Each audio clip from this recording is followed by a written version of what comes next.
ఏడుకొండలవాడ వెంకటరమణ స్వామి రక్ష రక్ష సర్వ జగత్ రక్ష.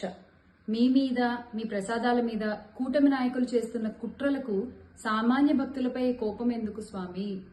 అందరినీ చల్లగా చూడు తండ్రి. అసమర్థ నాయకుల ఏలుబడిలో పవిత్రమైన తిరుమల కొండపై జరిగినటువంటి ఈ సంఘటన చాలా చాలా బాధాకరం. నాడు పుష్కరాలు, నేడు తిరుమల. ఆ రోజున గోదావరి పుష్కరాల సమయంలో 29 మంది చనిపోయారు.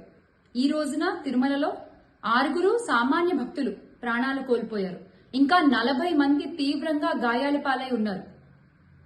గౌరవ ముఖ్యమంత్రి చంద్రబాబు నాయుడు గారు, దీనికి మీ సమాధానం మీరు అధికారులపై ఆగ్రహం వ్యక్తం చేయడం. మీ ఆగ్రహం మాకు ఆశ్చర్యాన్ని కలిగించింది సార్.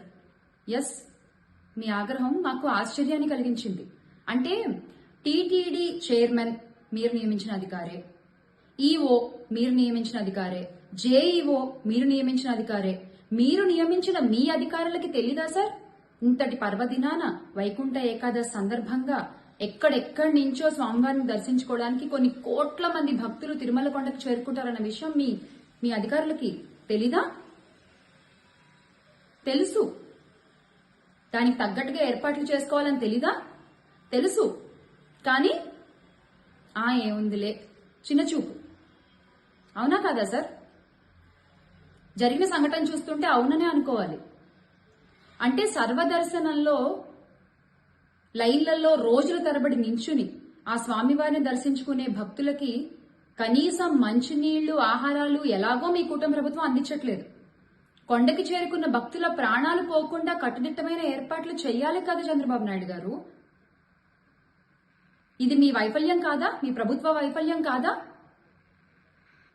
దేవుడితో రాజకీయం చేసేటువంటి గౌరవ ఉప ముఖ్యమంత్రి గారు, డిప్యూటీ సీఎం గారు పవన్ కళ్యాణ్ గారు ఎక్కడున్నారు sir?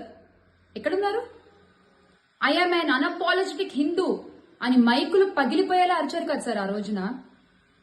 DCM sir, you must apologise. You must apologise all the devotees and their families in Tirumala. It's high time now.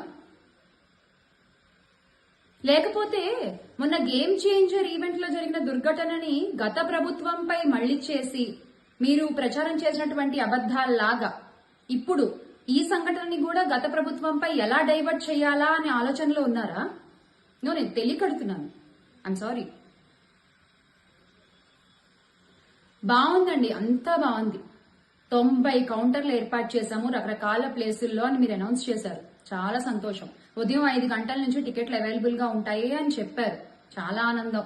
అది వినగానే ఉత్తర ద్వారం ద్వారా ప్రవేశించి స్వామివారిని దర్శించుకోవాలని కొన్ని కోట్ల మంది భక్తులు రకరకాల ప్రాంతాల నుంచి ఎంతో ఆనందంతో, ఆతృతతో, ఉత్సాహంగా కొండపైకి చేరుకున్నారు. కానీ మీ ప్రభుత్వ వైఫల్యం వల్ల, మీరు చేసిన ఏర్పాట్లలో లోపం ఉండటం వల్ల ఈ రోజున విష్ణు నివాసం వద్ద కావచ్చు, బైరాగపెట్టడి వద్ద కావచ్చు, ఇంకా రకరకాల ప్లేసెస్ లో ఎంత తొక్కిసలాటలు జరిగాయండి. చూస్తే 6 ప్రాణాలు పోయాయి, 40 మంది తీవ్రంగా గాయాల పాలయ్యారు. నాకు ఒక విషయం అర్థం కావట్లేదు. ఈ కూటమి ప్రభుత్వం అంటే queue line management failed, GST failed, development failed, law and order failed. ఈ రోజున ఆ ఏడుకొండలవాడి సాక్షిగా కూటమి గవర్నమెంట్ ఫెయిల్డ్.